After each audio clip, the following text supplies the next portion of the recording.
அடுத்ததாக நம்ம அவர் கேட்ட எந்த கேள்விக்குமே விடை சொல்லும் பொழுதெல்லாம் திருப்பிக்கிட்டு ஒரு கேள்வியை கேட்கிறாங்க. இது குர்ஆன்ல இருந்து விட சொல்லுங்க, குர்ஆன்ல இருந்து விட சொல்லுங்க, குர்ஆன்ல எங்க இது இருக்குது என்று கேட்கிறார்கள். அப்பனா அந்த குர்ஆனுக்கு விளக்கம் சொல்வதாக இருந்தால் குர்ஆனில் இருந்து தான் குர்ஆனுடைய அர்த்தத்தை வழங்கணும். ஃபர்ஸ்ட் நான் ஒரு 16வது அத்தியாயத்தில் 44வது வசனத்தை உங்களுக்கு எடுத்து சொன்னேன். அது குர்ஆனுடைய வசனம். அது என்ன சொல்கிறது? முகமதே, உமக்கு இந்த குர்ஆனை தந்தோம். குர்ஆன் முகமதுக்கு இறைவன் வந்தது சொல்லிவிடுகிறது. இத நீ விளக்கணும் அப்படின்னு அடுத்து வருது. விளக்குறதுக்கு தான் தந்தேன். அதிலிருந்து என்ன விளங்குதுன்னா ஒரு விளக்கம் இதுல இருக்காதுன்னு விளங்குது. அதுல இருக்காது, ஆனா பின்பற்று. குர்ஆன் என்ன சொல்லுதுங்கிறத குர்ஆன்ல இருந்து புரிய வேண்டும். குர்ஆன் என்ன சொல்லுது? லித்துபையின லின்னாசி மா நுஸில இலைஹிம், அவர்களுக்கு அருளப்பட்ட வேதத்தை நீர் விளக்க வேண்டும். நான் இறக்கி இருக்கிறேன், நீ விளக்குவே. அப்படின்னா என்ன அர்த்தம்? நீ விளக்குறது இதுல இருக்காது. குர்ஆன் எதுல இருக்காது, ஆனா பின்பற்று. மேற்று என்ன? பின்பற்றுறதுக்கு தேவையான எல்லா சட்டங்களும் அவற்றை இருக்கும். அந்த வசனம், அந்த வார்த்தை இங்க இருக்காது, குர்ஆன்ல இருக்காது என்று குர்ஆனை சொன்ன பிறகு ஹதீஸ்ல காட்டுறீங்க என்ன? அதெல்லாம் காட்ட முடியும். அப்படித்தான் குர்ஆன் சொல்லுது. அப்ப குர்ஆன்ல இருக்கிற பின்பற்றுவதற்கு தேவையான விஷயங்களை சொல்லுகிறது, விளங்கி நாங்கள் பின்பற்றுகிறோம். சுன்னத்து பண்ற விஷயத்தை குர்ஆன் சொல்லல, ஆனா இப்ராஹிம் நபியே சொல்லுது. இப்ராஹிம் சுன்னத்து பண்ணார்னு சொல்லல, அவருடைய வழியை பின்பற்ற சொல்லுகிறது. சுன்னத்து அந்த கத்னா பண்ணுவது இப்ராஹிமின் வழி என்று முகமது சொன்னார். அதை பின்பற்றுகிறோம். ஏன் பின்பற்றீங்க? அவர் சொல்றது கேட்டு நட என்று குர்ஆன் சொல்ல. அது எங்க குர்ஆன்ல கேட்க கூடாது. ஏன்? விளக்கனால இருக்கான்னு அர்த்தம். நான் பேசுவதற்கு விளக்கம் கொடுத்தாருன்னா என் பேச்சுல அடங்காது அது. ஆனால் பர்மிஷன் கொடுத்து விளக்கம் கொடுக்கிற அதிகாரத்தை கொடுத்து விட்டால் அது கடவுளுடைய அங்கீகாரம் இருக்கிறது. அப்ப இது விளங்காம இந்த வசனம் என்ன சொல்லுதுன்னு நான் வாதிட்டேனோ அதை புரிந்திருப்பார்களே, ஆனால் இப்படி ஒரு கேள்வி கேட்கவே மாட்டார்கள். அப்ப அந்த வசனத்தை வைத்து நீங்கள் மறுக்கணும். அப்படி சொல்லல குர்ஆன் சொல்லணும். குர்ஆன் தெளிவா சொல்லுது, உமக்கு இந்த வேதத்தை நாம் அருளினோம். இறைவன் வேதம் வந்தது, அதை சொல்லுகிறது. நீர் இதை விளக்கணும். அது இருக்காது. விளக்கணும்ல என்ன அர்த்தம்? இதுல இருக்காது. அது நீ விளக்கணும், ஆனா அதை நான் ஏத்துக்கிறேன். அதை நீங்கள் ஏற்றுக்கொள்ள வேண்டும். நான் அந்த விளக்கத்தை ஏற்றுக்கொள்வேன், நீங்களும் ஏற்றுக்கொள்ள வேண்டும். மக்களுக்கு சொன்ன பிறகு எல்லா விஷயம் தெளிவா இருக்கா இல்லையா? தொழுவ சொல்லி குர்ஆன் சொல்லுது. அவரை பார்த்து தொழுவுங்க, அவர் வழிகாட்டி அனுப்பிட்டதுனால அவர் தொழுது நாங்க ஃபாலோ பண்ணோம்னா அந்த கட்டளை எங்களுக்கு செயல்படுத்த முடியுதா இல்லையா? அப்படி செயல்படுத்தும் பொழுது அல்லாஹ்வுடைய அனுமதியை கொண்டு செயல்படுத்துகிறோமா, எங்க இஷ்டத்துக்கு செயல்படுத்துகிறோமா? அப்ப அல்லாஹ்வுடைய அனுமதியை கொண்டு நாங்கள் செயல்படுத்துகிறோம் என்றால் குர்ஆனை தானே ஃபாலோ பண்றோம். குர்ஆன்ல உள்ளது என்று சொன்னால் அந்த அவர் தொழுது காட்டுங்க, படமே போட்டு காட்டணும்னு கேட்பாங்க போல இருக்கு. நெஞ்சில கை கட்டின படம் போடுங்க, குனிஞ்சதுக்கு படம் போடுங்கன்னு கேட்கிற மாதிரி இருக்குது. அப்ப என்ன உங்க விளங்கலன்னு கேட்டா, முகமது நபி விளக்குவார், இந்த குர்ஆனை உனக்கு தந்திருக்கிறேன், நீ நல்ல விளக்கு. இன்னொரு வசனத்தில் சொல்லப்படுகிறது, ஒமா அர்சல்னா மிர் ரசூலின் இல்லா பிலிசானி கௌமிஹி, எந்த ஒரு தூதரை அனுப்புவதாக இருந்தாலும் அந்த மக்கள் பேசுகிற மொழியும் வேதத்தின் மொழி, அப்பதான் அவர் விளக்க முடியும். அப்ப முகமது நபி அரபி மொழியில கொடுத்தது காரணமே அதுக்கு விளக்கம் அவர் கொடுப்பாரு. அவர் கொடுப்பாருன்னா என்ன அர்த்தம்? ஏத்துக்கணும் அர்த்தம். அவர் விளக்கம் கொடுப்பார் என்று சொன்னால் அந்த விளக்கம் என்னுடையதுதான், அதையும் நீங்கள் ஏற்றுக்கொள்ள வேண்டும். இப்படி தெளிவாக குர்ஆன் சொல்கிறது. Now repeatedly they are asking a question that when we are giving them an answer, they are asking us to show the answer from the Quran. So the verse what we read initially clearly says that we have revealed this Quran, this book to you. And why did we reveal? Because you have to explain this to them. When you talk about explaining something, it means that it implies that it is not here. When something is already explained, why do you? So I have given this book to you, and you have to explain this book to them. So when the word explain comes, you should understand that there are few other things which Prophet Muhammad sallallahu alaihi wasallam will explain, and he is authorized to do that. Quran itself gives that authority, and why do you basically get confused in this one? So with a single verse only we answer. Since Quran is God's word, and God's word is saying that this person is authorized to, this person is authorized to give you directions. Be it prayer, be it, fasting or whatever it is, it all has to be followed because Quran is giving the authorization. When Quran is coming forward and giving this authorization, and we believe that, and that authorization, we are fulfilling that because Allah says that, I have revealed this book, follow this person. This person will explain you. So this person, the Prophet Muhammad sallallahu alaihi wasallam, is explaining everything. And in another verse in Quran it says that we have revealed the book in the same language. So for the same language, why do we need a prophet? Because whatever is not mentioned, if Allah authorizes that person to, elaborate it, we'll have to. It is the duty of the Muslim to accept that and follow that one. So there is no confusion. It is very clear in that single verse. அவர்களுடைய வாதங்களுக்கு பதில் சொல்ற கடமை இருப்பதோட குர்ஆன் இறைவேதங்கிற வாதங்களை நாங்க எடுத்து வைக்க வேண்டியிருக்கு. இதையே சொல்லிக்கிட்டு இருக்கிறதுனால பாதி நேரத்தை பதில் சொல்வதற்கும் பாதி நேரத்தை எங்களுடைய வாதங்களை எடுத்து வைப்பதற்குமாக எங்க வாதம் என்ன குர்ஆன் இறைவேதத்துக்கு நாங்க வைக்கல. எங்க சைடுல இருந்து நான் முன்னுரை மட்டும் தான் சொல்லி இருக்கிறேன். அது சம்பந்தமா தொடர் வாதங்களை அல்தாஃபி எடுத்து வைப்பாரு. ஒவ்வொன்றும் பதில் வரும். வரிசையா தான் சொல்லி கொண்டிருக்கோம், ஒன்னும் விடவில்லை. And we have been answering their allegations. So, but our stand is to prove that Quran is God's word. So, only in the introduction we put, few evidences from the Quran that it can be, it is the divine revelation. So, we will add, more. We will be putting more supports to that claim that Quran is a divine revelation. So, otherwise, right, the time whatever we are spending will go like a Q&A. So, at the same, when we are answering all these questions you raised, at the same time, we will spend some amount of time, maybe, partial amount of time, just to prove that Quran is God's word. So you will, all your answers will be, all your questions or allegations will be answered very shortly. So please be patient. அன்பிற்குரிய சகோதரர்களே, ஒரு புத்தகம் மனிதரால் எழுதப்பட்ட புத்தகமாக இருந்திருந்தால் அந்த சமகாலத்துல என்ன நம்பிக்கை இருக்கிறதோ அந்த நம்பிக்கையின் அடிப்படையில் தான் எந்த மனிதனாலும் சிந்திக்க முடியும். அவருடைய காலத்தை தாண்டி 500 ஆண்டுகள் 1000 ஆண்டுகளுக்கு பின்னால் வரக்கூடிய ஒரு விஷயத்தை சிந்தித்து கிரகித்து அறிவியல் பூர்வமான விஷயங்களை எழுதக்கூடிய ஆற்றல் எந்த மனிதருக்கும் கிடையாது. சாதாரண அற விஷயங்களை பேசலாம், அற பண்புகள் விஷயமா போய் பேசாத ஏமாத்தாத இப்படி பேசலாம். ஆனால் அறிவியல் சார்ந்த விஷயங்களை பேசுறதா இருந்தா ஒரு 1000 ஆண்டுகளுக்கு முன்பு இந்த நூல் கண்டுபிடிக்கப்படுகிற விஷயங்களை பற்றி எந்த மனிதனாலும் பேச இயலாது. அப்படி ஒரு புத்தகம் பேசுகிறது என்று சொன்னால் 1000 வருஷத்துக்கு முன்னாடியே இந்த உலகத்தை பற்றி உலகத்தில் இருக்கிற விஞ்ஞான அறிவியல் விஷயங்களை பற்றி பேசுகிறது என்று சொன்னால் இந்த உலகத்தை படைத்தவன் எவனோ இந்த பொருட்களை எல்லாம் உருவாக்கியவன் எவனோ அவன் தான் அந்த வார்த்தைகளை பேசியிருக்கிறான் என்பதற்கு அது ஒரு பெரிய சான்றாக அமைந்துவிடும். அந்த அடிப்படையில் குர்ஆனை நாம ஆய்வு செய்து பார்த்தால் இன்றைக்கு கண்டுபிடிக்கப்படுகிற பல்வேறு அறிவியல் உண்மைகளை தத்ரூபமாக நவீன அறிவியலுக்கு முரண்படாத வகையில் அற்புதமாக குர்ஆன் உலகத்திற்கு முன்வைக்கிறது. உதாரணமாக சொல்றதா இருந்தா குர்ஆன்ல பொதுவா மனுஷனுக்கு உடம்புல வலி ஏற்படுகிறது, வேதனை ஏற்படுகிறது. இந்த வலியை பொறுத்த வரைக்கும் பல விதங்களில் வலி ஏற்படும். நம்ம கையில அடிச்சோம்னா வலிக்கும், எதையாவது ஒரு பொருளை வச்சு குத்துனா வலிக்கும், ஊசியை வச்சு ஓங்கி குத்துனோம்னா அப்பம் வலிக்கும், உள்ளுக்குள்ள எலும்பு எதுவும் முறிஞ்சிருச்சுன்னா வலிக்கும், ஏதாவது உள்ளுக்குள்ள நோய்கள் கிருமிகள் உருவானால் அதன் வழியாக வயிற்றுல உடம்புல வலி ஏற்படும், பல விதங்களில் வலி ஏற்படும். இந்த வலிகள்ல நெருப்பின் வழியாக உஷ்ணத்தின் வழியாக ஒரு மனிதனுடைய உடம்புல வலி ஏற்படுவதா இருந்தா அதுக்கு ஒரு முக்கியமான காரணம் என்னன்னு கேட்டா நம்ம உடம்பின் மேல் பகுதியில் இருக்கிற தோல் தான் காரணம். இந்த தோள்கள்ல தான் மனிதன் வலியை உணரக்கூடிய செல்களை இறைவன் வைத்திருக்கிறான். இதை இன்றைய விஞ்ஞானம் கண்டுபிடிக்கிறது. தோலை உடம்புல இருக்கிற தோலை முழுக்க உரிச்சு எடுத்துட்டு ஒரு மனுஷனுடைய உடம்புல குத்துனா வலிக்கும், ஆனா நெருப்பை வச்சு சுட்டா வலிக்காது. தோல் இல்லாத மனுஷனுடைய உடம்புல தீய பொருத்தி போட்டா வலி தெரியாது, அது பேசாம எரிஞ்சுக்கிட்டு இருக்கும், சதையை கரிக்கும். ஆனா அதே மனுஷனுடைய உடம்புல ஓங்கி கையை வச்சு குத்துனா கடுமையா வலிக்கும். இது இன்றைக்கு கண்டுபிடிக்கப்பட்டிருக்கிற ஒரு உண்மை. இன்னைக்கும் கூட நம்ம கண்ணுக்கு முன்னாடி கூட சில பேரை பார்க்கலாம். சில பேர் நெருப்புல தீ குளிச்சு செத்து போறவங்க உடம்புல இருக்கிற மொத்த தோலும் கருகி போய் தோலே இல்லாம வெள்ளைன்னு ஆஸ்பத்திரியில படுக்க வச்சிருப்பாங்க, தோல் மட்டும் கருகி இருக்கும். அது மாதிரி ஆட்களை நீங்க போய் பாத்தீங்கன்னா சாதாரணமா உட்கார்ந்துருப்பாங்க. சாதாரண அந்த தோல் பூரா போயிட்டதுனால அதனுடைய வேதனைகளை உணர முடியாத ஒரு தன்மையில் அவங்க படுக்க வைக்கப்பட்டிருப்பாங்க.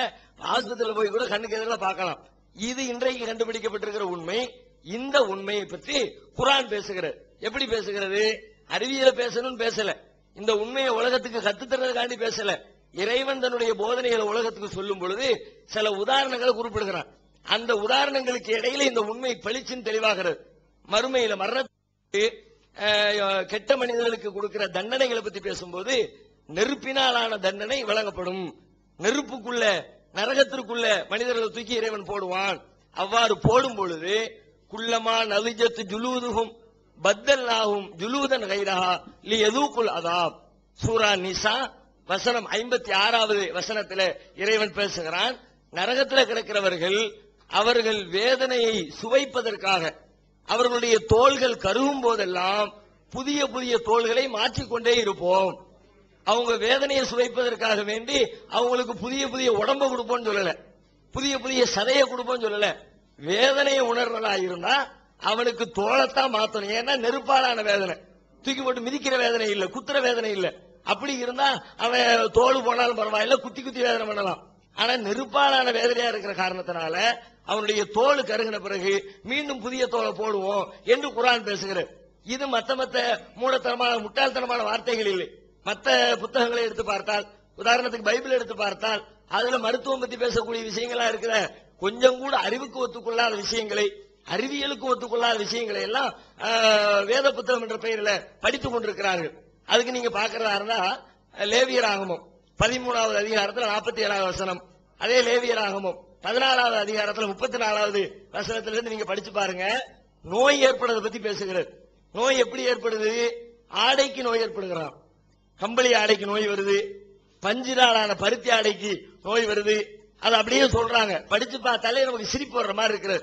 வஸ்திரத்திலாவது, தோளிலாவது, பாலிலாவது, ஊடையிலாவது, தோளினால் செய்த எந்தவித வஸ்துவிலாவது குஷ்ட தோஷம் பச்சையாவது சிவப்பையாவது காணப்பட்டால் அது குஷ்டமாக இருக்கும். அதை ஆசாரியனுக்கு காண்பிக்க வேண்டும். ஆடையில டிரெஸ்ல எல்லாம் குஷ்டரோகம் வருமா? வீட்டுல வருமா? வீட்டுல குஷ்டரோகம் வரும். அப்படி வந்துட்டா ஆசாரியன் கொண்டு போய் காட்டு. அவர் 7 நாளைக்கு அடைச்சு வச்சிருப்பாரு. எதை அடைச்சு வச்சிருப்பாராம்? வீட்டை அடைச்சு வெளியே தெரியாம ஒளிச்சு வச்சிருப்பாராம். வெளியே தெரியாம ஒளிச்சு வச்சிருப்பாரு. அதுக்கு பிறகு குஷ்டரோகம் போகலாட்டி அதை நெருப்புல போட்டு எரிச்சு கடிச்சிட வேண்டியதான். இப்படிப்பட்ட ஒரு அறிவுக்கு பொருந்தாத விஷயங்களை பேசாமல் இன்றைய விஞ்ஞானத்திலே கண்டுபிடிக்கப்பட்டிருக்கிற விஷயத்தை குர்ஆன் பேசுவதை வைத்து பார்க்கும் பொழுது இது இறைவனின் வார்த்தை என்பதற்கு ஒரு நிதர்சனமான உண்மையாக இருக்கிறது.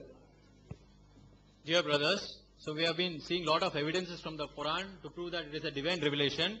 On the similar note, if you assume a book, what is written in the, the colloquially, if it is written in the same time, you will see the verses, you will find the, sentences or the phrases, whatever is mentioned in that book, to be suiting all that, what is in the time we live. It will be reflecting the way how we live. It's kind of, it will basically demonstrate the atmosphere in which we live, kind of thing. But 1400 years ago, if a book was written, and if that book is still remaining as the most accepted scientific facts are all evident in that book, what do you feel about that book? When 1400 years ago, when things were not even known to the scientist, when things were like far from their imagination, when a book speaks about something which has been recently advented in the science, how can you imagine that book? Now, Quran is speaking about the pain. Pains are of 3 types. There are a lot of types, but I'm just putting a small category. Pain can be sensed based on heat. That's one type of pain. And pain can be sensed based on, hitting something. Kind of, slap or you give a punch. That's a different pain. And thirdly, there is another pain which is caused, because of burns. Burns, a lot of other things are there. So there are different categories of pain, but Quran is also speaking about the pain which is caused due to, the temperature, which is caused because of heat. In Quran, chapter Surah Nisa, verse 56, Allah is saying, Innal ladhina kafaru bi ayatina sawfa nuslihim nara. Whoever disbelieves in our verses, we shall make them enter into the hell. Why? Kullama nalijat juluduhum baddalnahum juludan. Whenever their skins are charred, we shall replace their skins so that they may feel the suffering. In order to make them feel the suffering, we will replace their skin. Why is Allah clearly saying to replace the skin? Because if the flesh is replaced also, still the person will not feel the pain. For the person who is injured with fire injury, if you look at that person, if he is fully burned, he will not be feeling any pain because of the temperature. If you if you further heat him, he will not feel that pain. He will be feeling pain only if you prick him, kind of thing. If you hit him, and all that pain will all be sensed. The temperature sensing receptors are all destroyed. So this is a latest scientific invention which proves that these words cannot be from, it can none other than be the divine revelation. Only God can reveal all kind of thing. But if you look at some other book which was, written anciently, if you look at Bible for instance, Bible is also speaking about the leprosy. Leprosy is a disease caused on the skin. When Bible is talking about this leprosy, it says that leprosy can be affected on woolens, leprosy can be affected on linens and leather articles. And what is the remedy? You have to hide it. If that doesn't go off, just burn them away. So, if it was like a human interpolation, if it was written by some human beings, you will find all these kind of verses. And Bible also says that leprosy can be affected on the house. Imagine a house being affected with leprosy. But Quran very clearly says that 1400 years ago, it is saying that pains will be sensed only in the skin and not in the flesh. The pain caused by the temperature. So Allah is basically not, explaining the scientific fact here. He is basically, giving a warning to the people who are disbelieving in his verses. At the same time, you look at the words he is putting. Look at the selection of words. All these selected words are like, it is amazing the recent scientists. Recent scientists are amazed to see that how can a book be written 1400 years ago be speaking like a scientist? When science was not at all into a picture that time, how can this be revealed? How can this be, written? So this is a miracle we are putting forth, saying that none other than Allah subhanahu wa ta'ala has really revealed this one. Unless and until it came from the Almighty Allah, you will not find this kind of thing. Rather, you will find the absurdities, whatever is mentioned in the Bible. So if you compare, if you just basically analyze these verses in the Quran, it is very evident that science is, whatever claim Quran is putting, science is making that, it is giving a testimony to that. இது வந்து உண்மைப்படுத்துகிறது.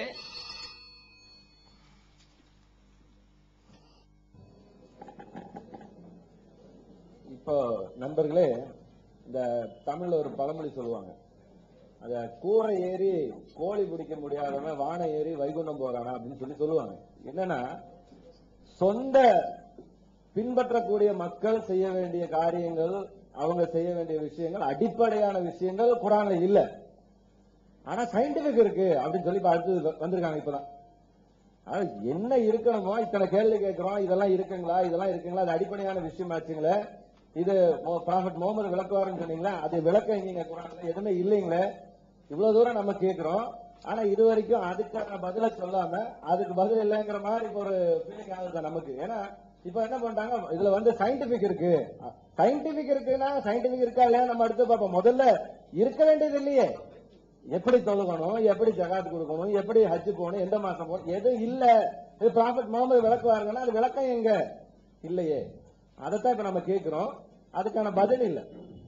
We have been asking them where it is mentioned in the Quran about the basic thing a Muslim has to follow. So far they have not answered our question, and now they have moved over to science. So we talked where it is mentioned about doing prayers or giving zakat or fasting and about other practices followed by Muslims. Where it is mentioned in the Quran, they say it is given to Muhammad and Muhammad will explain. But where is Muhammad now?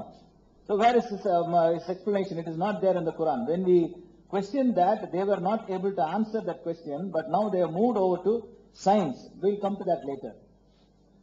As you have seen, as we have pointed out, they have not answered a single question that we have raised from the Quran.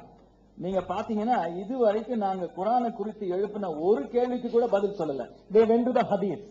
ஹதீஸ்க்கு அவங்க போனாங்க. And they went to the hadith and said, these hadiths, they make exception to the Quran, therefore we must consider that those things. ஹதீஸ்ல நம்ம வந்து பார்க்கும்போது விதி விலக்கு கொடுக்கப்பட்டிருக்கிறது, ஆகவே நம்ம ஹதீஸை பின்பற்றணும் அப்படின்னு சொன்னாங்க. So you need the hadith. So you have already agreed that Quran does not have any of those things. You have already considered that. Although Quran claims that it explains all things, we only asked about religious things and it can't even explain that. You have already considered that first argument. கேட்டோம், குரான்ல வந்து குரான் சொல்லுகிறது எல்லாவற்றையும் அது விளக்கமாக சொல்லுகிறது என்று சொல்லி. ஆனால் நாங்க கேட்ட கேள்விக்கு நீங்க வந்து குரான்ல பதில் இல்ல, ஹதீஸ்ல தான் இருக்கு நீங்க சொன்னதுனால குரான்ல பதில் இல்லன்றதை வந்து நீங்க ஏற்கனவே ஒத்துக்கொண்டீங்க என்று அர்த்தமாகிறது. And then you quoted, then you started explaining from the hadith, and then you said that these are the exceptions. நீங்க அந்த ஹதீஸ்ல இருந்து காரியங்கள் நீங்க மேற்கோள் காட்டி இவைகள் எல்லாம் விதிவிலக்கானவைகள் என்று சொன்னீங்க. We will go along with them. உங்களோடு கூட நாங்கள் செல்கிறோம். Now we will take some Quranic verse. இப்ப சில குரான்ல இருந்து சில ஆயத்துக்களை எடுத்துக்கொள்வோம். And then we will examine some hadith. சில ஹதீஸ்களை நம்ம வந்து ஆராய்ந்து பார்ப்போம். And then we will see whether Quran can be ever be considered as God's word. குரான் எப்போதாவது அது வந்து கடவுளுடைய வார்த்தை என்று சொல்லி நம்ம எடுத்துக்கொள்ள முடியுமா என்று பார்க்கலாம். Hundreds of scientific evidences does not prove Quran to be God's word. நூற்றுக்கணக்கான விஞ்ஞான கருத்துக்கள் குரான் கடவுளுடைய வார்த்தை இல்லை என்பதை நிரூபிக்கிறது. Suppose if we accept actually this is wrong, even the evidences they have presented is wrong, and we will prove that even those very things that they have presented as evidences is utterly wrong. அவர்கள் கொடுத்த ஆதாரங்கள் எல்லாமே முற்றிலுமாக வந்து தவறான ஒன்று. But even if we concede, even if we say, let there be hundreds of scientific evidences, will that prove that Quran is God's word? நான் வந்து அவங்க சொல்வதை அப்படியே எடுத்துக்கொண்டாலும் எல்லா விஞ்ஞான கூற்றுகள் ஒத்துக்கொண்டாலும் அதற்காக வந்து குர்ஆன் கடவுளுடைய வார்த்தை என்று எடுத்துக்கொள்ள முடியுமா? It will only say there is some supernatural being that has revealed the Quran. அதாவது குர்ஆனை வந்து ஒரு இயற்கைக்கு அப்பாற்பட்ட ஒருவர் கொடுத்திருக்கிறார் என்றுதான் அது நிரூபிக்கும். Now the question is whether it is the God's word. ஆனால் அது இறைவனுடைய வார்த்தையா என்பதற்கு பதில் சொல்லவில்லை. Both the Muslims and the Christians agree that there are other beings apart from human beings. நாம் இஸ்லாமியர்களும் கிறிஸ்தவர்களும் ஒத்துக்கொள்ளுகிற காரியம் மனிதர்களை தவிர வேறு சில காரியங்கள் இருக்கிறது என்று சொல்லி. There are divine beings, there are diabolical beings. அங்கே வந்து தெய்வீகமான ஆட்களும் இருக்கிறார்கள், சாத்தானுக்குரிய ஆட்களும் இருக்கிறார்கள். Now the scientific evidences will only prove, even if those scientific evidences, they will only prove that there has been some supernatural spirit. ஆனால் இங்கே விஞ்ஞான பூர்வமான ஆதாரங்கள் எல்லாம் எதை சொல்லும் என்றால் இயற்கைக்கு அப்பாற்பட்ட சக்திகள் இருக்கிறது என்பதைத்தான் சொல்ல முடியும். That might work with an atheist. அது ஒருவேளை ஒரு கடவுளை நம்பாத நாத்திகன் இடத்துல those arguments are of no use to the Christians. ஆனால் அது கிறிஸ்தவர்களுக்கு எந்த விதமான ஒரு பலனையும் கொடுக்க முடியாது. Our question is some supernatural beings. Our question is whether we can consider it as from God. எங்களுடைய கேள்வி எல்லாம் இது வந்து ஒரு இயற்கைக்கு அப்பாற்பட்ட ஒரு சக்தியிலிருந்து வந்த ஒரு புத்தகமா என்பதல்ல, இது இறைவனிடமிருந்து வந்த ஒரு புத்தகமா என்பதுதான். Now let us examine that. நாம் அதை ஆராய்ந்து பார்ப்போம். Since we have already come to a conclusion that Quran cannot explain everything and we have to take the hadith, we will now see whether Quran is from God or not. இப்போது நாம் ஏற்கனவே நாம் ஒத்துக்கொண்ட ஒரு காரியம் என்னவென்றால் குர்ஆன் எல்லாவற்றையும் விளக்க முடியாதனால நாம் ஹதீஸ்க்கு போக வேண்டியிருக்கிறது. ஆகவே இப்போ வந்து குர்ஆன் வந்து கடவுளுடைய வார்த்தை என்பதை பார்ப்போம். In Surah chapter 463, இங்கே நான் குர்ஆன்ல 463வது ஆயத்துல Allah says we have sent the inspiration as we sent it to Noah and the apostles after him. அவர் நூ நபியை போல மற்ற அப்போஸ்தலர்களை போல முகமதுக்கு நாம வெளிப்பாடுகளை கொடுத்தோம் என்று சொல்லுது. So Allah gave the inspiration exactly as how he has given to the previous prophets. முந்தைய தீர்க்கதரிசிகளுக்கு நபிமார்களுக்கு எப்படி வெளிப்பாடு அல்லாஹ் கொடுத்தாரோ அதே போலவே முகமது நபி அவர்களுக்கு கொடுத்திருக்கிறார். Since Quran does not have the details, let us go to the hadith. அங்கே குர்ஆனிலே அதற்கான விளக்கம் இல்லாதனால நம்ம இப்போது ஹதீஸ்க்கு செல்வோம். Sahih Bukhari volume 1 book number 1 hadith number 3. அங்க Sahih Bukhari volume 1 book number 3ல we read that when the revelation when the alleged revelation came, அங்கே வெளிப்பாடு வந்தபோது the supposedly angel who came, he oppressed Hazrat Muhammad. வந்திருந்த அந்த தூதனானவர் ஹஜ்ரத் முஹம்மது அவர்களை மிகவும் நெருக்கினார். Hazrat Muhammad himself thought that something happened to him. அங்கே ஹஜ்ரத் முஹம்மது அவர்களே தனக்கு ஏதோ நிகழ்ந்து விட்டதாக நினைத்தார்கள். This is again mentioned in Sahih Bukhari volume 9.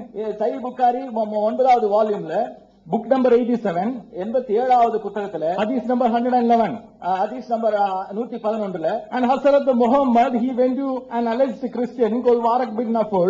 அங்க வாரக் பின் நபூல் என்று சொல்லுகிற ஒரு கிறிஸ்தவரிடத்துல முஹம்மது நபி அவர்கள் சென்றார்கள். And it was he who told to Hazrat Muhammad, no, this is Gabriel angel. அவர்தான் முஹம்மது நபி அவரிடத்துல சொன்னார்கள், உங்களிடத்துல வந்தது காபிரியேல் தூதன், இப்ராஹிம் தூதன் என்பது. Hazrat Muhammad thought that something happened to him. ஹஜ்ரத் முஹம்மது என்ன நினைத்தார், தனக்கு ஏதோ நிகழ்ந்து விட்டது என்று நினைத்தார். He was afraid that something really bad happened to him. தனக்கு ஏதோ ஒரு தவறான நடந்து விட்டது என்று சொல்லி அவர் நினைத்தார். Then it was some alleged Christian told that no, this is Gabriel angel. ஆனால் அங்கே அவர் சென்று விசாரித்த அந்த ஒரு கிறிஸ்தவர் தான் இது காபிரியேல் தூதன் என்று சொன்னதாக சொல்லி இருக்கிறார். Remember, Allah said in the Quran, we have given the revelation exactly as we gave to others. நம்ம குர்ஆன்ல சொல்லப்பட்டிருக்கிறது மற்ற தீர்க்கதரிசி நபிமார்களுக்கு எப்படி வெளிப்பாடு கொடுக்கப்பட்டது அதே போல முஹம்மது நபி அவர்களுக்கு கொடுக்கப்பட்டது என்று குர்ஆன் சொல்கிறது. Do you think that it is from God?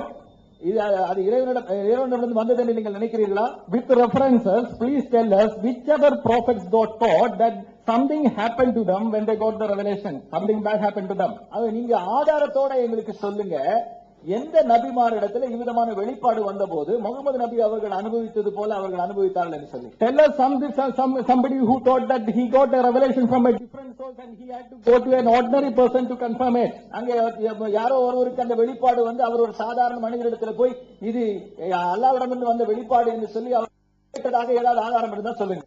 Our point is, நாம் சொல்லுகிற காரியம் என்னவென்றால் Hazrat Muhammad's first evaluation was absolutely right. Mohammed நபி அவர்களுக்கு வந்த அந்த உணர்வு, முதலாவது வந்த உணர்வு மிகவும் சரியான ஒரு உணர்வு. What Hazrat Muhammad first thought about the revelation was absolutely right. ஹஜ்ரத் முகமது அவர்கள் தனக்கு கிடைத்த வெளிப்பாடு என்ன என்பதை குறித்து அவர் நினைத்தது மிகவும் சரியான ஒன்று. It was something wrong. அது மிகவும் தவறான ஒன்று. It was Warakbul நஃபி அவர்கள் தான் சொன்னார். Now who is this alleged Christian? யார் இந்த கிறிஸ்தவர் யார்? Now can you think an ordinary Christian supposedly knows much more than the prophet, the last and the greatest and the final prophet? இங்கே இறுதியான முழுமையான ஒரு நபியை விட வேற யாரோ ஒருவர் அதிகமாக தெரிந்திருப்பார் என்று சொல்லி நீங்கள் நினைக்கிறீர்களா? And what is the test that Waraq bin Nafal did to identify from which spirit it is? எந்த ஆதாரத்தின் அடிப்படையில் அந்த வாரஃபுல் என்பவர் அதை சொன்னார் என்று சொல்லி நாம் எடுத்துக்கொள்ள முடியும்? So we agree with the Hazrat Muhammad's first evaluation. ஆகவேதான் நாம் முகமது நபி அவர்கள் அனுபவித்த அந்த முதலாவது உணர்வை நாம் எடுத்துக்கொள்ள வேண்டும். Now further, மேலுமாக further when we read in Hadith, அந்த ஹதீஸ்ல நாம் மேலுமாக வாசிக்கும் போது in Sahih Bukhari volume 4, அங்க சஹீஹ் புகாரி 4வது வால்யூம்ல book number 53, 53வது புத்தகத்துல Hadith number 400, 400வது ஹதீஸ்ல Sahih Bukhari volume 7, சஹீஹ் புகாரி 7வது வால்யூம்ல book number 71, புத்தகம் நம்பர் 71ல Hadith number 660, 660வது ஹதீஸ்ல Sahih Bukhari volume 8, Sahih Bukhari volume 8ல book number 73, 73வது புத்தகத்துல Hadith number 89, 89வது ஹதீஸ்ல Sahih Bukhari volume 8, Sahih Bukhari volume 8 book number 75, இப்போ 75வது புத்தகம் Hadith number 400, 400வது ஹதீஸ். it says Hazrat Muhammad was under the magic spell, he was bewitched. அங்கே இதெல்லாம் இந்த ஹதீஸ்ல எல்லாம் சொல்லப்பட்டிருக்கு என்னவென்றால் ஹஜ்ரத் முகமது அவர்கள் மந்திர சக்தியினால பீடிக்கப்பட்டிருந்தார். And he used to imagine things which he never did. அவர் செய்யாத காரியங்கள் எல்லாம் கூட தான் செய்ததாக கற்பனை செய்து கொண்டார் என்று எழுதப்பட்டிருக்கு. Now do you think that the prophets are like this?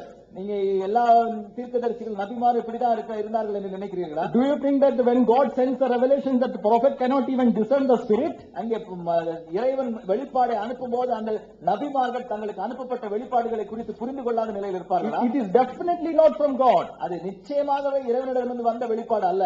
And how can you trust a man who was under the magic spell?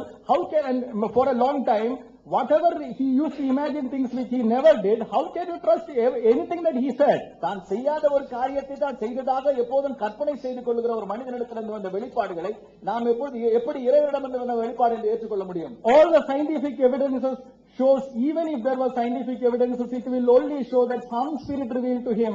அவை நாம் ஒருவேளை விஞ்ஞானபூர்வமான ஆதாரங்களை நாம் எடுத்துக்கொண்டாலும் கூட அவைகளெல்லாம் என்ன சொல்லும் என்றால் ஏதோ ஒரு இயற்கைக்கு அப்பாற்பட்ட ஒரு சக்தி வெளிப்படுத்தி இருக்கிறது என்று சொல்லும். Our question is not whether some spirit revealed to him or not.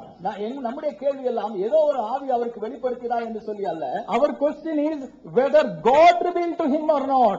நம்முடைய கேள்வி எல்லாம் இறைவன் அவருக்கு அதை வெளிப்படுத்தினாரா என்பதுதான். And as I have shown from the hadith, that when he initially received the revelation, he himself came to a conclusion that something wrong happened to him. நான் ஏற்கனவே உங்களுக்கு சொன்னேன், அவருக்கு முதலாக இந்த வெளிப்பாடு வந்தபோது அவராகவே நினைத்த காரியம் என்னவென்றால் தனக்கு ஏதோ ஒரு தவறான காரியம் நடந்து விட்டதாக அவர் நினைத்தார். Which is further evidence in his later part of his life. அது அவருடைய வாழ்க்கையினுடைய பிற்பகுதியில் பார்க்கும்போது அது சரியாக இருந்தது என்று பார்க்கிறோம். Now those things without doubt clearly proves that it can never be God's word. ஆக இந்த காரியங்கள் எல்லாம் எதை நிரூபிக்கிறது என்றால் குர்ஆன் இறைவனுடைய வார்த்தையாக இருக்கவே முடியாது என்பதைத்தான். Now they said about something about the science. எங்கே விஞ்ஞானத்தை குறித்து சொன்னார்கள். They said அவர் சொன்ன காரியம் that Quran speaks about the pain. இங்கே குர்ஆன் வலியை குறித்து பேசுகிறது என்று சொல்லி we will see whether what Quran said. குர்ஆன் சொன்ன காரியம் என்னவென்றால் in Surah chapter 456, இங்கே சூரா 4வது சூரா 56வது ஆயத்துல Allah said he will change the skins of the people who are in the hell while their skins are being roasted. அங்கே ஒரு நரகத்தில் இருக்கிற ஒருவருடைய தோல் கருகி போகும்போது அல்லாஹ் வேறொரு தோலை அவர்களுக்கு கொடுப்பார், ஏனென்றால் அவர்கள் வலியை அனுபவிக்க வேண்டும் என்பதற்காக. Allah didn't say about that there is some nerves or some other figures that they have said. Allah never said any of those things. அங்க அல்லாஹ் அங்க ஒரு நரம்புகளை குறித்து மற்ற காரியங்களை குறித்து சொல்லவில்லை. Those are the things that the scientists have found later. அவைகள் எல்லாம் பிற்பாடு விஞ்ஞானிகள் கண்டுபிடித்தது. Allah only said that the skin will feel the pain maximum. அங்க அல்லாஹ் வந்து சொன்னதெல்லாம் தோலானது வலியை உணரும் என்பதை குறித்து. Now do you require science to know that? விஞ்ஞானம் வந்து இதை அறிந்திருக்க வேண்டும் என்று நீங்க நினைக்கிறீங்களா? Do you think that before the people before Hazrat Muhammad never knew that the skin will pain? இங்கே ஹஜ்ரத் முகமது அவர்களுக்கு முன்பதாக இருந்த ஜனங்களுக்கு தோல் வலிக்கும் என்று சொல்லி தெரிந்திருக்காதா? In my opinion, என்னுடைய எண்ணப்படி, you don't require even human beings to understand this. அதை வந்து ஒரு மனிதர்கள் கூட அதை புரிந்து கொள்ள வேண்டிய அவசியம் இல்லை. The other living beings also, even the animals knows it. அதை மிருகங்கள் கூட அதை குறித்து அறிந்திருக்கிறது. They will reflect it from their instinct. அவங்களுடைய உள்ளுணர்விலிருந்து அவர்கள் அதை வெளிப்படுத்தும். What Allah said, everybody knew. அல்லாஹ் என்ன சொன்னார் அது எல்லாருக்கும் தெரிந்த ஒன்று. What the science says, it is not there in the Quran. ஆனா விஞ்ஞானம் என்ன சொல்லுகிறதோ அது குர்ஆன்ல இல்லை. Most of those things that they have shown it in the figure, none of those are mentioned in the Quran. இங்க அவர்கள் காண்பித்த படத்தில் இருக்கிற எந்த ஒரு காரியமும் குர்ஆன்ல சொல்லப்படவில்லை. And what Allah said, it is already people in the centuries before Muhammad, right from the first man, they know it. ஆனால் முகமது நபி வாழ்ந்த காலத்திற்கு பல நூற்றாண்டுகளுக்கு முன்பதாக வாழ்ந்த ஜனங்கள் அதை அறிந்திருந்தார்கள். Now they quoted Leviticus chapter 14. அங்கே லேவியராகமம் 14ஆம் அதிகாரத்தை அவர்கள் மேற்கோள் காட்டினார்கள். That is not the topic. We will be answering those questions, but let me give you a very brief answer. ஒருவேளை அது நம்முடைய தலைப்பாக இல்லாவிட்டாலும் கூட அவர்கள் கேட்ட கேள்விக்கு நாம் ஒரு சுருக்கமான ஒரு பதிலை கொடுக்க விரும்புகிறோம். The Hebrew word that is used, எபிரேய வார்த்தை அங்க பயன்படுத்தப்பட்டிருக்கிறது. கஸ்ரத் என்கிற எபிரேய வார்த்தை பயன்படுத்தப்பட்ட குஷ்டரோகத்திற்கு. It can cover a lot of infectious diseases. அது பற்றி பிடிக்கக்கூடிய பலவிதமான வியாதிகளை அது குறிக்கக்கூடியது. It can even include other infectious diseases. மேலும் கூட மற்ற வியாதிகளை கூட அது குறிக்கக்கூடிய ஒன்றா இருக்கிறது. So that word which is actually later in the translation we see it as leprosy. அங்கே அதை மொழியாக்கம் செய்யும் போதுதான் அதை குஷ்டரோகம் என்று மொழிபெயர்த்திருக்கிறார்கள். Now even if you take it as a leprosy, அதை ஒரு குஷ்டரோகம் என்று சொல்லி நாம் எடுத்துக்கொண்டாலும் கூட, the Google book, நீங்க கூகுள் என்கிற அந்த இதுல the Encyclopedia of Infectious Diseases by Carol and Boney, page number 179, அங்க Encyclopedia of Infectious Disease என்று சொல்கிற அந்த புத்தகத்துல பக்கம் 179ல it is available in the Google book. அந்த கூகுள் புத்தகத்திலே அது இருக்கிறது.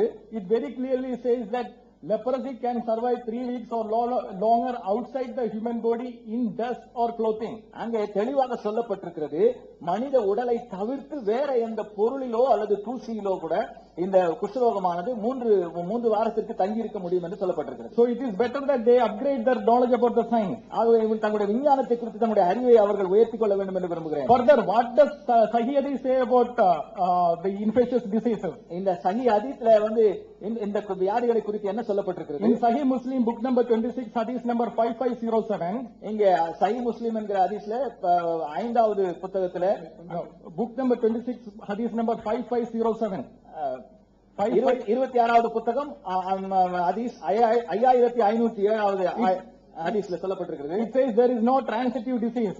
அங்கே there is no infectious disease. அங்கே தொற்று வியாதிகள் என்பதே கிடையாது என்று எழுதப்பட்டிருக்கிறது. See, that is what Hazrat Muhammad said. அதுதான் ஹஜ்ரத் முகமது அவர்கள் சொல்லியிருக்கிறார்கள். So Hazrat Muhammad said that we must overrule it, as we have heard it from the earlier talk when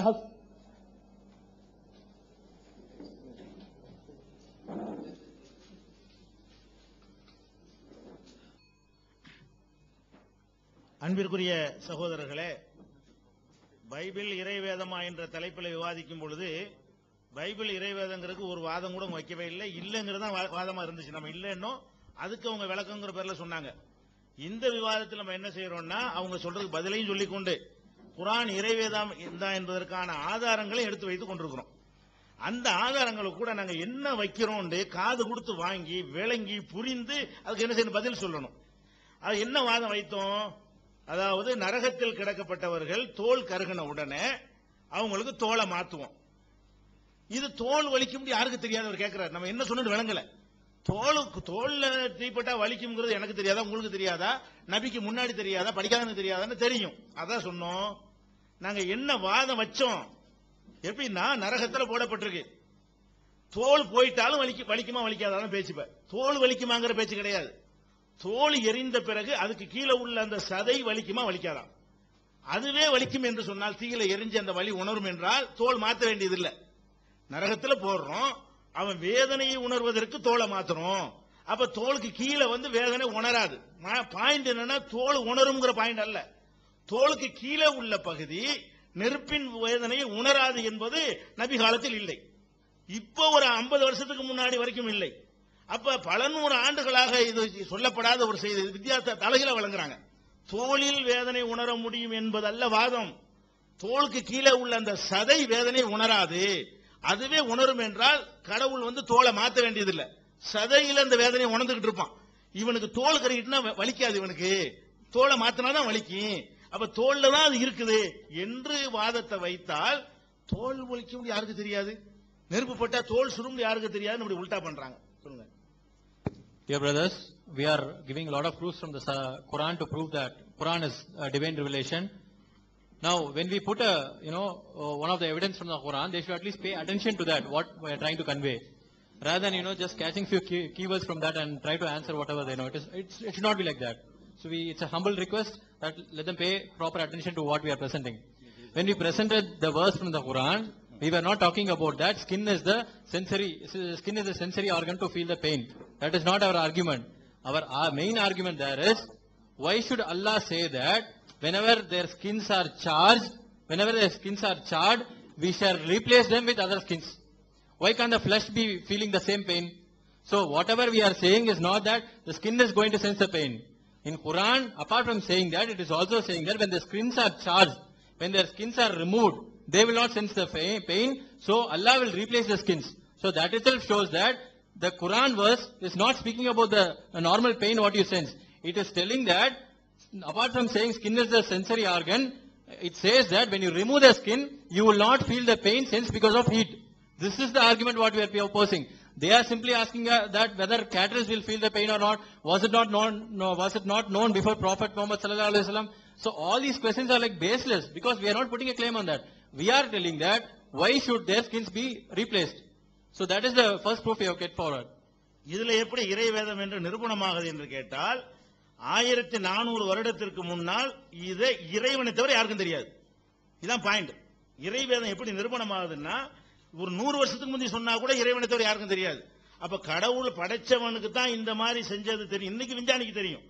1400 ஆண்டுகளுக்கு முன்னாடி இதை சொல்வதாக இருந்தால் கடவுளால் தான் சொல்ல முடியும். இந்த வார்த்தை சொல்லுகிறது இது முகமது வார்த்தை இல்ல, இந்த தோலையும் சதையையும் படைத்திருக்கிற கடவுளின் வார்த்தை என்று அந்த குரானுக்கு சான்றாக இருக்கிறது என்பது எங்கள் வாதம். The reason we are putting this verse is because 1400 years ago it can not be from any other source other than Allah Almighty. So none of the scientists will also know this one. So that is the argument we are putting. It cannot be from any other person who is not the Allah the creator, who is not the creator of the skin and the pain. So that is what we are trying to say. So this is the biggest proof that Quran is God's word. அடுத்து லேவியருக்கு சொன்னோம் இல்லையா, அதுக்கு Google ஆதாரம்லாம் காட்டுறாங்க. எல்லா கிருமிகளும் எல்லா இடத்துலயும் இருக்கும். கிருமி இருந்தா நோய் பிடிச்சின காத்துல கூட இப்ப ஜலதோஷ கிருமி இருக்கு. காத்துக்கு ஜலதோஷம் பிடித்திருக்கும் யாரும் சொல்ல மாட்டான். இப்ப ஜலதோஷ கிருமி காத்துல இருக்கும். அது மாதிரி எல்லா நோய்களுக்கான கிருமி காத்துல இருக்கும், இதுல இருக்கும். இதுக்கு ஜுரம், ஏன்னா இதுல கிருமி இருக்குன்னு சொல்ல முடியாது. குஷ்டரோகம் என்பது அதனுடைய கிருமிகள் இருக்கும். 3 நாளைக்கு இருக்கும், 30 நாளைக்கு இருக்கட்டும். வீட்டுக்கு குஷ்டம் பிடிக்குமா, ஆடைக்கு குஷ்டம் பிடிக்குமா, அதை அடைச்சு வைக்கணுமா, ஆசாரியம் கண்டுபிடிப்பான அதை வீட்டை எப்படி எதை கொண்டு அடைச்சு வைக்கிறது, வீட்டு குஷ்டம், அது குஷ்டம், கழுதை குஷ்டம், குதிரை குஷ்டம், மண்ணு குஷ்டம், சட்டி குஷ்டம், பானை குஷ்டம், ஒரே லேவியர் எடுத்தா இதான் இருக்குது. இதைத்தான் நாங்க கேட்டோம், அதுக்குரிய ஆன்சர் உங்க சொல்லல. அடுத்து Also for the Leviticus, right? When we said that the Leviticus is speaking about the leprosy on the house and leprosy on the woolen garments, they are saying that can microorganism not exist on air and other things. So we are not talking about microorganism. We are telling that the leprosy, how can a leprosy be affected to a house? Can you show one house which is affected with leprosy, and how can you hide the house? And look at the remedy what they are giving. The remedy is that they wanted to demolish the house. So when you demolish the house, the leprosy will go off, is it? So this is the question we are asking. So if you read this Leviticus, it is talking about lot of varieties what we have never explained. Lot of varieties of leprosy you will find it. நபிகள் நாயகத்துக்கு மந்திரம் செய்யப்பட்டது, நோவாவுக்கு வகி வந்தது, பயந்தது, இந்த விஷயங்கள்லாம் வரிசையில் வரும். பதில் சொல்லாம இருக்க மாட்டோம், குறிச்சு வச்சுக்கிட்டோம். புது வாதங்களை கொஞ்சம் எடுத்து வச்சுக்கிறோம். சொல்லுங்க.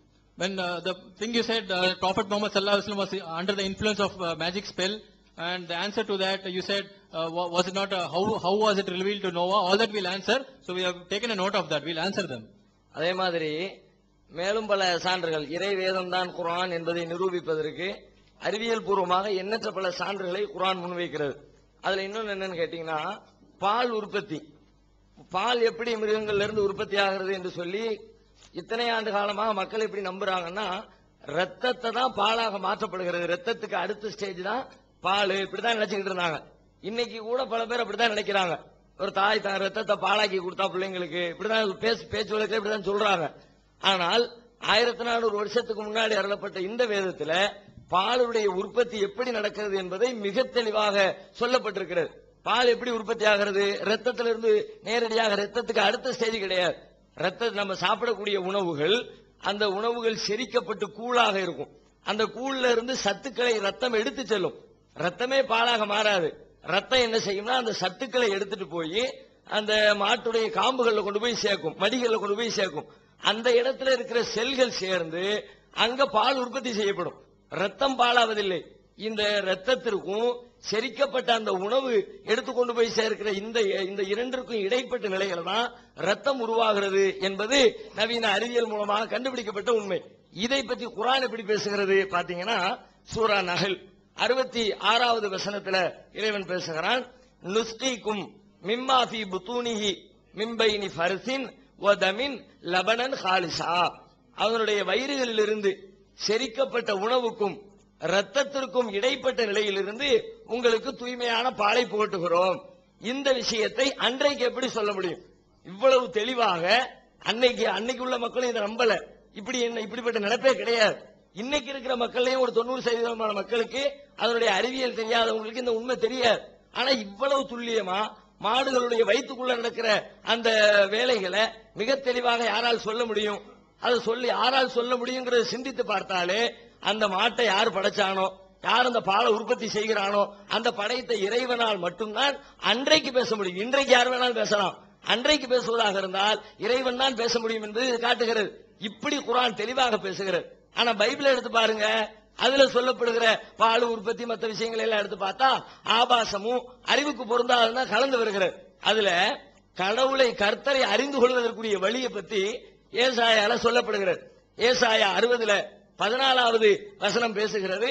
கடவுளை என்ன, நான் தான் கடவுள் ரட்சகர் என்பதை அறிந்து கொள்வதற்குரிய வழி என்ன என்பதை கர்த்தர் சொல்லி தர்றாராம். என்ன சொல்றாரு?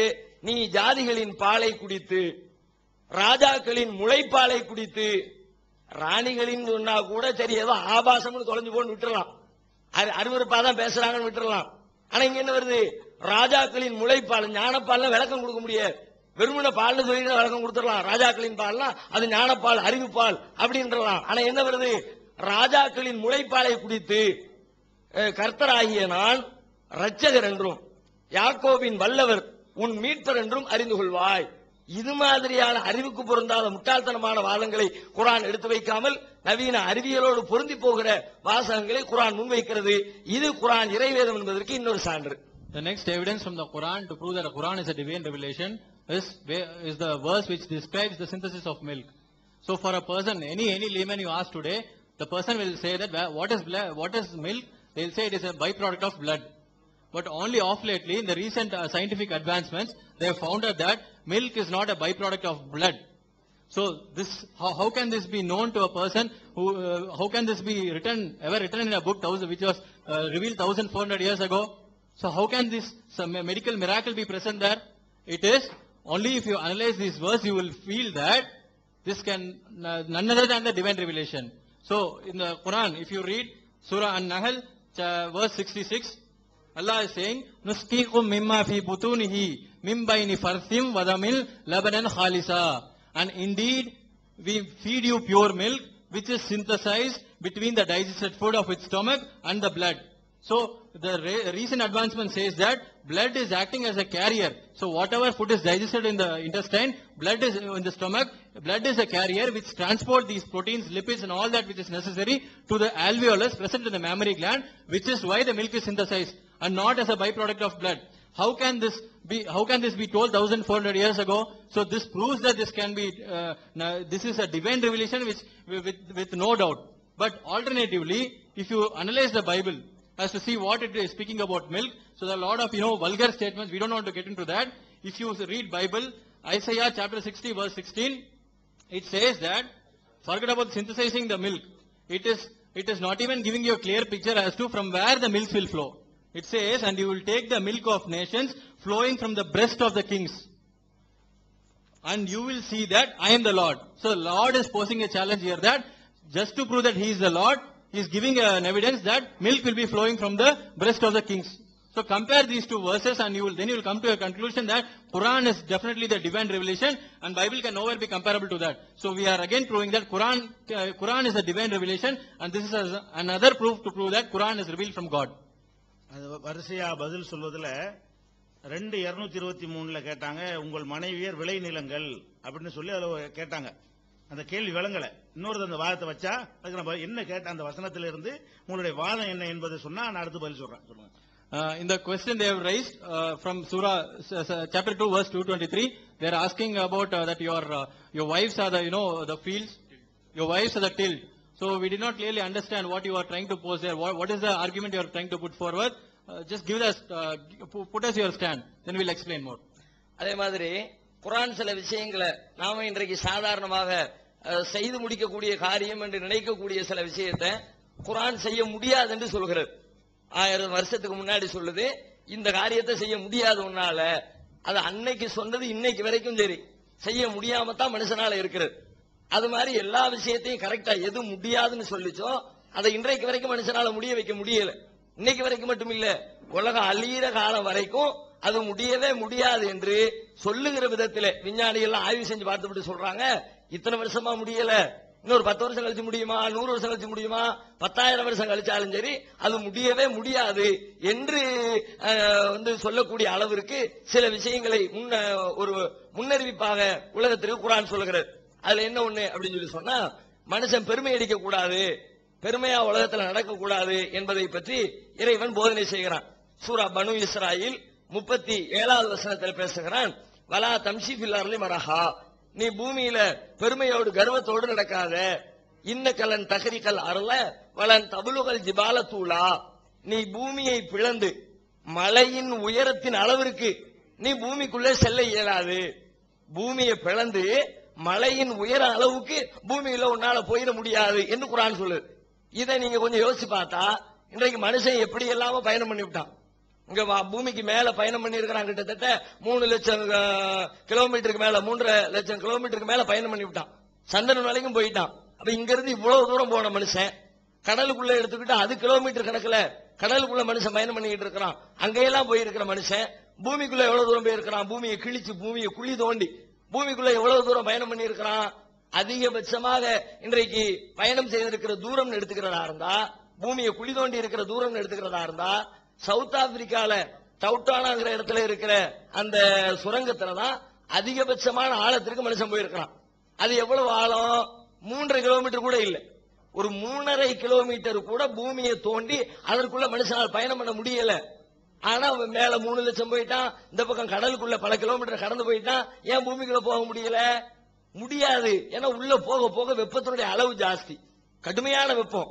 உள்ள 1700 மீட்டர் தூரத்துல கிட்டத்தட்ட 1.25 கிலோமீட்டர் தூரத்துல பூமிக்குள்ள 57 டிகிரி வெப்பம் இருக்கிறது. 57 டிகிரி அளவுக்கு உண்டான வெப்பம் அதுக்குள்ள கொதித்து கொண்டிருக்கிறது. ஒரு 40 டிகிரியை பூமிக்கு மேல தாங்க முடியல. 37, 38, 40, 42 வந்துச்சுன்னா சாவு எண்ணிக்கை 40ல இருந்து 50 உயர்வு பத்திரிகையில வந்துரு. மனுஷனால தாங்க முடியல. Nextly, if you see in Quran is posing a challenge here that it cannot be achieved. So this challenge is remaining unrefuted, and inshallah will remain till the last day that this challenge cannot be unrefuted. In Quran, if you read Surah Banu Israel chapter 37, Allah says, "Wala tamshi fil arli marhan."